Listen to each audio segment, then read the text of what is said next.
Good to have you join us on the news, reaching you live from the nation's capital, Abuja. I am Bukola Ogunbeje, now the news in full.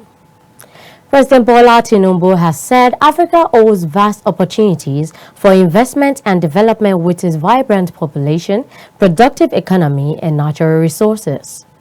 Speaking at a bilateral meeting in Beijing, China, with Chinese Premier Li Qiang, Tinubu commended the role of a Forum on China-Africa Cooperation in advancing partnership between Africa and China for mutual prosperity. Expressing the existence of common interests between Africa and China, President Tinubu said that the strategic partnership being promoted is acceptable to both sides.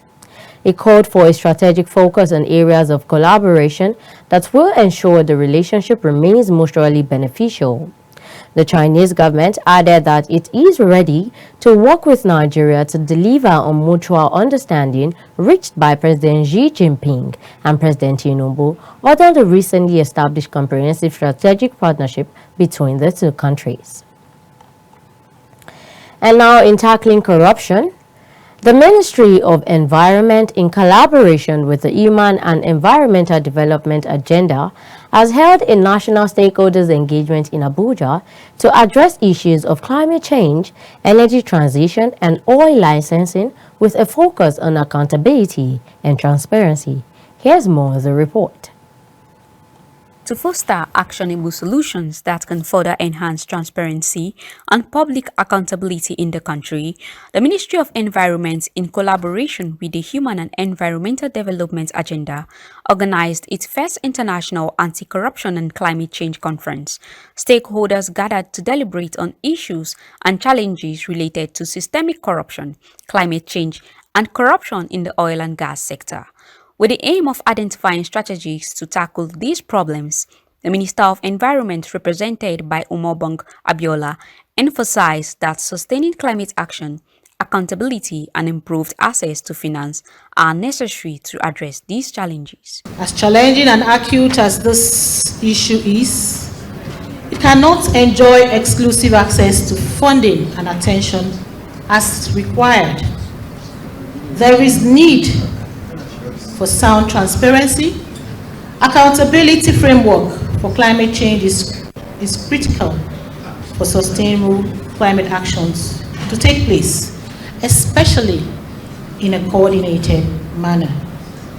There's the need for enhanced identification of responsible stakeholders, coherence and harmonization of country assistance, and finally, improved access to finance, domestically and also internationally.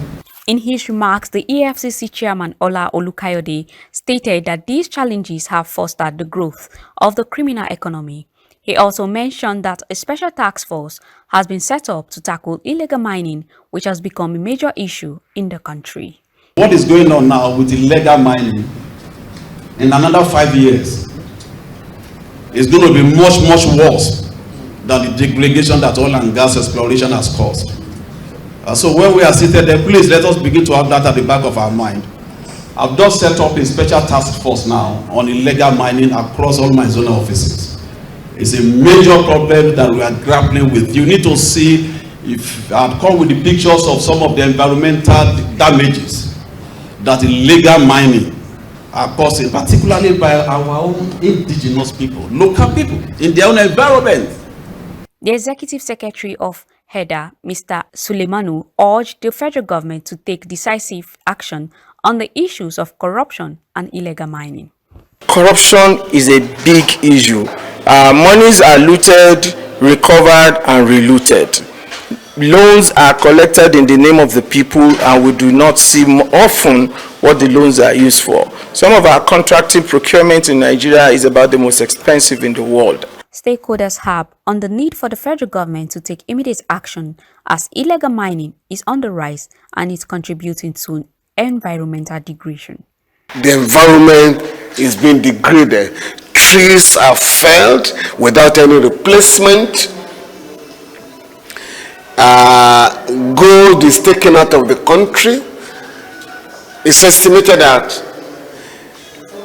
about $9 billion worth of gold is smuggled out of Nigeria. The duty is that of Nigerians to protect their environment in line with the provisions of the Constitution and the African Charter on Human and People's Rights.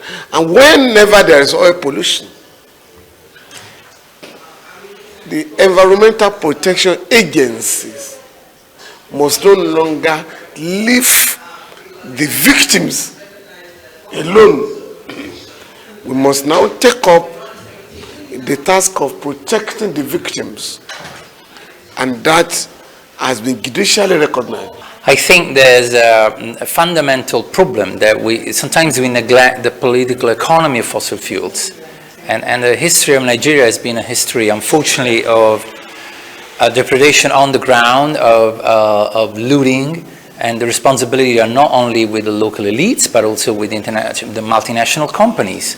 And so what we learn from that, I think we learn two things. I mean, first of all, that without a grassroots and communities involvement, no development model can work. This underscores the interconnectedness and the need for relevant sectors to tackle the urgent challenges posed by the phenomenon of climate change. Zainab Akogun, reporting for KAFTAN TV.